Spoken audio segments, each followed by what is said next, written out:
자, 그다음 5번 문제. 다음 용어에 대한 설명을 쓰시오. 자, 이거 신규 문제거든요. 뭐가 나왔냐면은 보호살균제랑 직접살균제의 설명을 쓰시오. 자, 이런 문제가 나왔어요. 자, 지금까지는 무슨 문제가 나왔었냐면요. 이런 문제가 나왔었습니다. 살충제의 종류를 쓰시오. 이런 문제가 나왔었어요.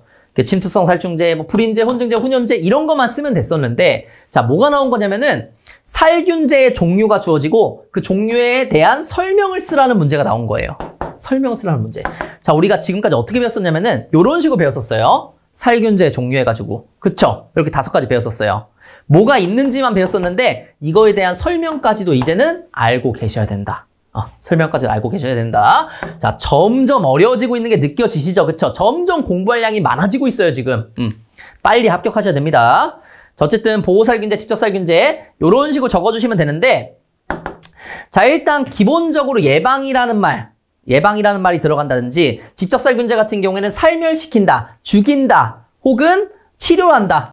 뭐 치료라든지 아니면 직접 잡는다. 뭐 요런 식으로 나오게 되면은 웬만하면 정답으로 인정해 주셨을 거예요. 보호살균제도 마찬가지로 예방의 목적으로 작용하는 살균제, 병균이 식물에 침투하는 것을 막는 거, 일정 기간 동안 항균 효과가 지속되는 약제, 요런 것들 다 정답으로 인정이 됩니다. 정답으로 인정이 됩니다. 강사님 이거 정답으로 인정되는지 안 되는지 어떻게 알아요? 라고 말씀하신다면은 제가 그래도 짧지만 이 강사 생활을 해오면서 이 채점하시는 분들 있죠? 채점하시는 분들이 일단 여러분 편이세요. 웬만하면은 여기 핵심 키워드가 들어간 맞게 해주시더라고요. 이런 경우를 너무 많이 봐왔기 때문에 요 정도의 문장을 쓰면은 당연히 합격으로 인정될 것이다 라고 저는 생각하고 있어요. 그리고 아마 여러분들도 그렇게 점수를 받으실 겁니다.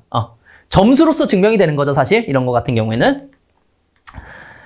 자, 좋습니다. 그래서 우리가 뭐를 신규로 배워볼 거냐면 추가적으로 살충제 종류랑 그다음에 살균제 종류, 제초제 종류들을 다 배워볼 거예요. 기존에는 뭐가 있는지 정도만 봤다면 이제는 뭐까지 봐야 돼요? 이게 무엇인지 정의까지도 알고 있어야 된다. 정의까지도 알고 있어야 됩니다. 자, 그래서 보겠습니다. 식독제. 식독제는 우리가 소화중독제라고도 하고요. 약제, 해충, 체내 침투 경로가 소화기관인 살충제. 자, 이거는 언제 쓰냐면은 식엽성 해충일 때, 갉아먹는 녀석들일 때, 그 잎이나 줄기나 가지에 요런 약제 성분을 투입을 시켜가지고 그거를 갉아먹는 해충으로 하여금 살충 효과를 나타내는 거. 그게 식독제예요. 그 다음 접촉독제는 뭐냐면은 직접 맞게 하는 거. 살포된 약제가 해충의 표피에 직접 접촉하여 그 다음에 체내로 침입함으로써 독작용을 나타내는 약제. 그래서 접촉독제 같은 경우에 대부분 신경계에 작용합니다. 신경계. 해충이 요렇게 있잖아요. 그럼 여기다가 쫙 뿌려요. 쫙 뿌리면은 표피를 뚫고 들어가서 그 안에 있는 신경계에 보통 작용을 합니다. 접촉독제 같은 경우에는. 자, 그 다음 침투성 살충제. 침투성 살충제는 누구를 죽이기 위한 거냐면은 흡집성 곤충들. 흡집성 곤충들이 뭐예요? 즙액을 빨아먹죠. 잎에서 빨아먹든 줄기에서 빨아먹든 가지에서 빨아먹든 식물 안에 있는 수액을 빨아먹는 녀석들이잖아요. 그쵸? 자, 이 녀석들을 잡을 때 어떻게 하냐면은 그 수액 안에다가 약제를 투입을 합니다. 수액 안에다 약제를 투입하면 어떻게 되겠어요? 그 수액이 돌면서 만약에 흡집성 곤충이 내가 빨아먹었어. 빨아먹으면은 내가 빨아먹은 수액 안에 약제가 돌고 있었죠. 그쵸? 그 약제를 먹음으로 인해서 흡집성 곤충이 죽는 거예요. 그런 식으로 작용하는 게 침투성 살충제입니다. 자, 그 다음에 혼증제. 약제가 휘발, 증기 상태로 해충의 호흡기관을 통해서 들어가는 거. 자, 유인제는 뭐겠어요? 해충을 유인하는 특성을 나타내는 거. 자, 기피제는 반대죠. 그쵸? 해충이 기피하는 성분을 이용해서 농작물 또는 저장 농산물에 해충이 접근하지 못하게 막는 약제. 자, 그 다음에 불임화제, 임신을 못하게 하는 거예요.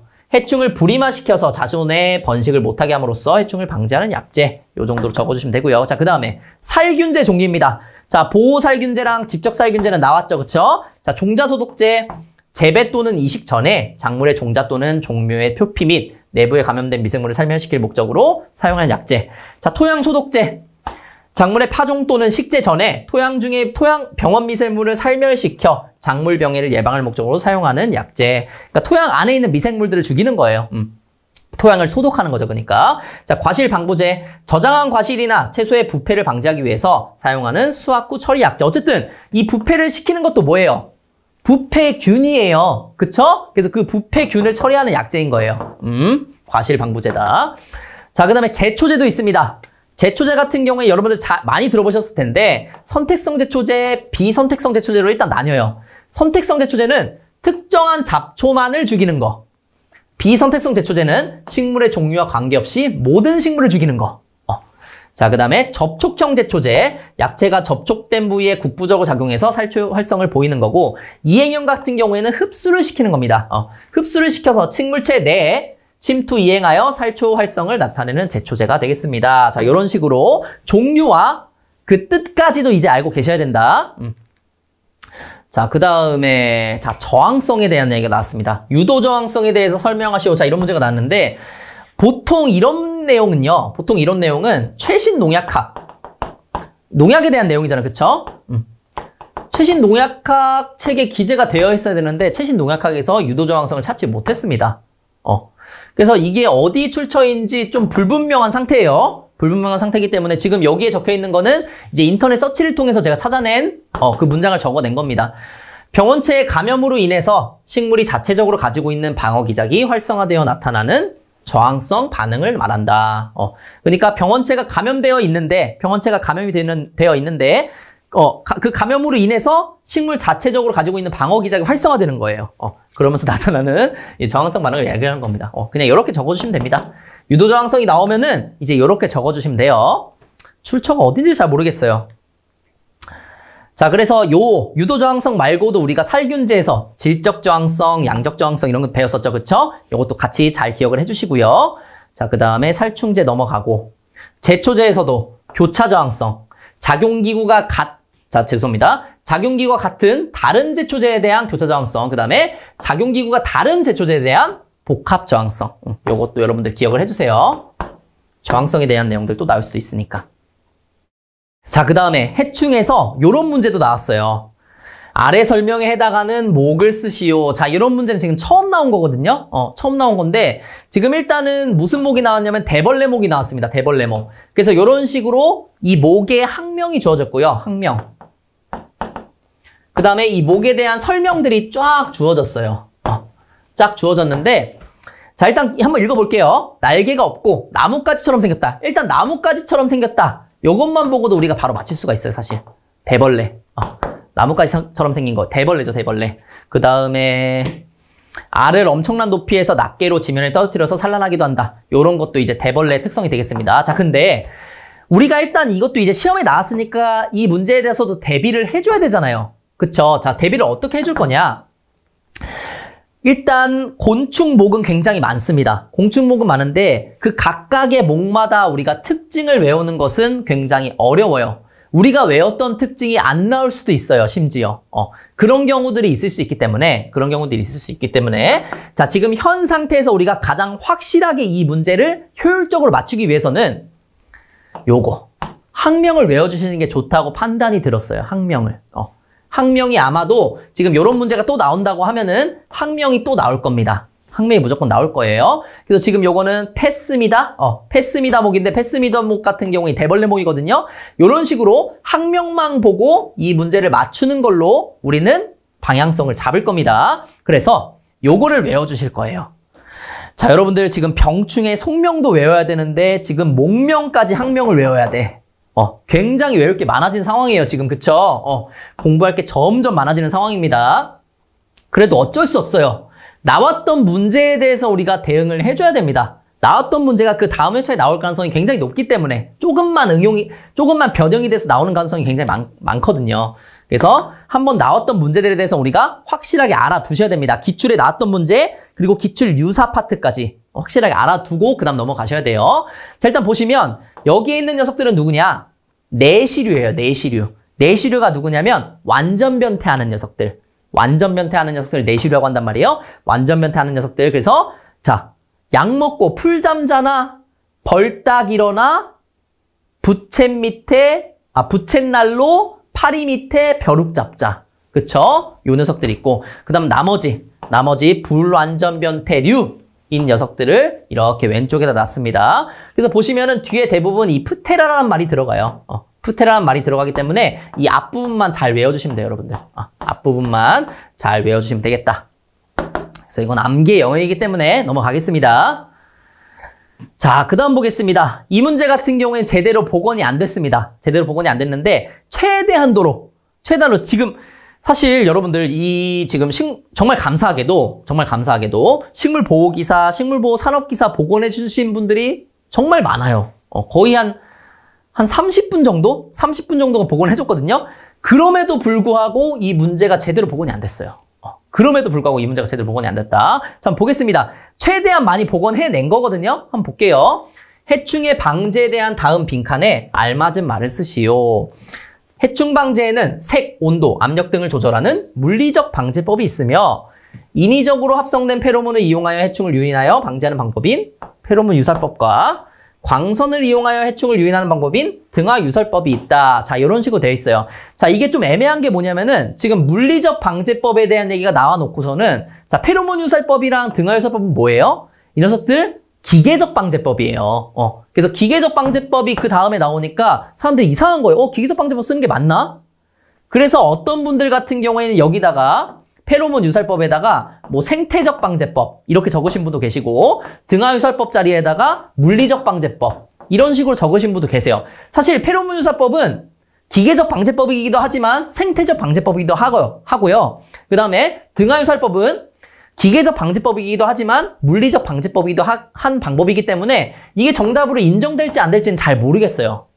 그건 채점자의 역량에 따라서 달라질 수 있는 문제일 것 같고요. 자, 그 다음에 예찰 및 조사 방법에 대해서 물어보는 경우일 수도 있어요. 페로몬을 이용해서 하는 게 뭐죠? 페로몬 트랩 있고 그 다음에 이렇게 광선을 이용해서 해충을 유인하는 거 유화 등이 있잖아요. 그쵸? 그래서 지금 요게 뭐가 정확히 정답인지는 알 수 없지만 제가 보관한 바로 가장 그나마 적합한 정답은 페로몬 유살법이랑 등화 유살법으로 보입니다. 현재까지 복원된 바로는 제가 생각했을 때는 페로몬 유살법, 등화 유살법이 정답일 것 같아요.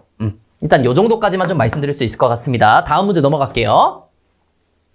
그래서 우리 기계적 방법의 유살법 안에 등화 유살법, 페로몬 유살법이 있었죠.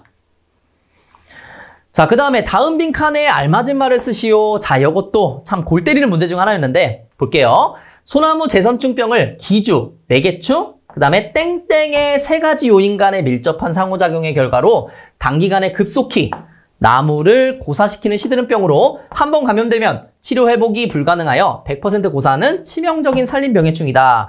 자, 여러분 일단 기본적으로 제가 병의 3요소라고 해가지고 뭐 기주, 매개충 있으면 여기에 환경이라고 적으신 분들 계실 거예요. 기주, 그 다음에 뭐 병원균, 그 다음에 환경 이런 식으로 돼 있잖아요. 그쵸? 우리가 병의 3요소가. 자, 근데 일단 소나무 제선충병 같은 경우는 그게 아니에요. 그게 정답이 아니고 소나무 제선충병은 기주랑 매개충이랑 그 다음에 병원체. 기주는 소나무류가 될 거고요. 그 다음에 매개충은 솔수염 하늘소. 이 소나무 제선충을 매개하는 솔수염 하늘소라든지 북방수염 하늘소가 될 거고, 자, 그 다음 중요한 게 뭐냐면은 선충 그 자체. 그래서 병원체가 나와야 돼요. 병원체. 자, 이 내용이 어디에 있느냐? 자, 여러분들 요거 선충이라고 적으신 분도 정답으로 인정됩니다. 제선충, 선충, 소나무 제선충, 다 인정돼요. 다 정답으로 인정됩니다. 자, 어쨌든 간에 지금 이 문장 어디서 나온 거냐? 약간 골 때리는데요. 임업진흥원 홈페이지에 있는 내용을 가져왔어요. 보니까. 임업진흥원에 보시면은 여러분들 임업진흥원 홈페이지 들어가셔서 임업 정보, 그 다음에 소나무 제선충병 정보 여기 들어가시면 요 내용을 보실 수가 있습니다. 자, 요렇게 돼 있어요. 요렇게. 그래서 소나무 제선충병은 기주, 수목, 매개충, 병원체 등 세 가지 요인 간의 밀접한 상호작용의 결과로 단기간에 급속히 뭐라고 이런 식으로 되어 있어요. 그래서 이것도 어쨌든 시험 문제 나왔던 부분이잖아요. 자, 여기 아까 들어가시면 이 소나무 제선충병 정보에 들어가시면은 요 페이지 말고도 다른 페이지들이 있어요. 다른 페이지까지 여러분들 한번 봐주셔야 될 것 같아요. 한번 봐주셔야 될 것 같고, 일단 이번 시험에 나온 거는 수목, 매개충, 병어체 이 3요소에 의해서 발생한 거다. 자, 그리고 여기 밑에 보시면 잘 보이시나요? 혹시 잘 안 보이시죠? 뭐라고 되어 있냐면은 알코올, 테르펜과 같은 휘발성 물질이 분비되고, 자, 이런 식으로 문장이 나와 있어요. 자, 문제 다시 한번 가볼게요. 소나무 제선충이 침입한 나무는 급속하게 증식된 소나무 제선충에 의해 송진 분비가 멈추고 알코올, 테르펜과 같은 휘발성 물질이 분비되고 또한 수분과 양분의 흐름이 생겨 발생하여 수분과 양분의 흐름에 이상이 발생하여 죽게 된다. 자, 이런 식으로 되어 있어요. 자, 일단 기본적으로 여러분들 소나무 제선충은 그게 며칠이었죠? 한 일주일인가요? 20일인가요? 20일 정도 지나면은 지금 한 쌍에서 암수 한 쌍에서 약 20만 마리로 증가합니다. 20만 마리. 20일 지나면 20만 마리로 증가해요. 그리고 이 녀석들이 어디로 가느냐? 물의 이동 통로인 물관과 그 다음에 영양분의 이동 통로인 체관을 이 녀석들이 다 점령을 합니다. 수액이 흐르는 장소잖아요. 물관과 체관은 둘 다 수액이 흐르는 장소잖아요. 그쵸? 수액이 흐르는 장소를 이 소나무 제선충이 막아버리니까 어떻게 되냐면 송진 분비가 멈추는 거예요. 송진 분비는 멈추고 송진 같은 건 못 나오고 이런 휘발성 물질만 나오는 겁니다. 나 지금 굉장히 위험한 상황이야 라고 하면서 알코올, 테르펜 이런 게 언제 나오냐면 병해충이 침입했을 때 나오는 거예요. 그걸 막으려고 나오는 건데 이런 휘발성 물질만 나올 수 있는 거예요. 밖으로. 그래서 알코올, 테르펜 같이 이런 휘발성 물질을 내뿜으면서 나 지금 위험한 상황이야 라는 신호를 알리는 거죠. 소나무가. 그래서 이 휘발성 물질 정답입니다. 분비되고 수분과 양분의 흐름에 이상이 발생하여 죽게 된다. 이게 정답이었습니다. 어려웠죠? 맞추기 힘들었습니다. 누가 임업진흥원 홈페이지에 가가지고 요걸 보고 있어요. 요걸 누가 보고 있습니까? 물론 나무의사에서는 요거 봅니다. 나무의사 제가 이제 최근에 강의가 끝났거든요. 2차 강의가 끝났는데 요거 봅니다. 나무의사에서는 요거 보는데 자, 식물보호기사에서는 요거 볼 일이 거의 없죠. 그쵸? 누가 임업진흥원 홈페이지까지 들어가서 이걸 봐요. 근데 요 내용이 나왔었다. 굉장히 어려운 문제였죠. 그리고 여러분들 홈페이지 들어가셔서 요거랑 요거까지 좀 같이 봐주세요. 같이 봐주세요. 자, 그 다음 이런 문제 나왔어요. 세균의 형체적 특성. 세균의 편모 모양과 위치에 따른 분류 세 가지를 쓰시오. 자, 이런 문제 나왔습니다. 자, 세균은 이런 편모를 가지고 있는 녀석들이 있어요. 이 편모를 가지고 있어가지고 얘가 수영을 할 수가 있습니다. 물이 있을 때 막 수영해서 나갈 수가 있거든요. 어쨌든 이런 편모를 가지고 있는 녀석들이 있는데 편모가 어떻게 달려있느냐에 따라서 이런 식으로 나눠볼 수가 있어요. 요거를 이제 적으라는 문제였거든요. 요것도 출처가 불분명하다. 물론 당근모, 속근모, 양근모 이런 거는 잘 알려져 있는 사실이긴 해요. 잘 알려져 있는 사실이긴 한데 우리가 지금 배우고 있는 뭐 수목 병리학책, 수목 해충학책에는 요 내용은 없습니다. 그러니까 기본서인 요 내용은 없어요. 그래서 그냥 뭐 일반적인 상식 이런 문제였던 것 같은데 상식이라고 치기에는 굉장히 어려운 문제였죠. 그쵸? 자, 일단 보겠습니다. 단극모가 뭐냐면은 자, 여기 극자가 뭐냐면 끝을 얘기하는 거예요. 세균이 이렇게 있으면은 끝이 어딥니까? 여기나 여기겠죠. 그쵸? 이 끝에 하나가 달려있다. 하나가 달려있다. 라고 해서 단극모가 된 거고 자, 그럼 양극모는 뭐겠어요? 양 끝에 달려있다. 극이 끝이니까 양 끝에 달려있다. 우리가 북극, 남극 이러잖아요. 그쵸? 끝이는 지금 북쪽의 끝, 남쪽의 끝이잖아요. 그쵸? 그런 것처럼 양 끝에 있다. 이런 식으로 끝에 있다는 거고. 자, 속극모는 뭐냐면은 요렇게 이제 편모가 나오는데 한 곳에서 여러 개가 나올 때 속극모라고 하고 주문은 뭐냐면은 불규칙하게 여러 곳에서 편모가 나올 때 주모라고 합니다. 요런 식으로 구분을 해주시면 되겠다. 어려운 문제였어요. 이런 거 같은 게 어떻게 한다? 일단 답을 암기해 주셔야 됩니다. 답은 무조건. 기출에 나왔던 것들은 답은 무조건 암기해 주셔야 된다.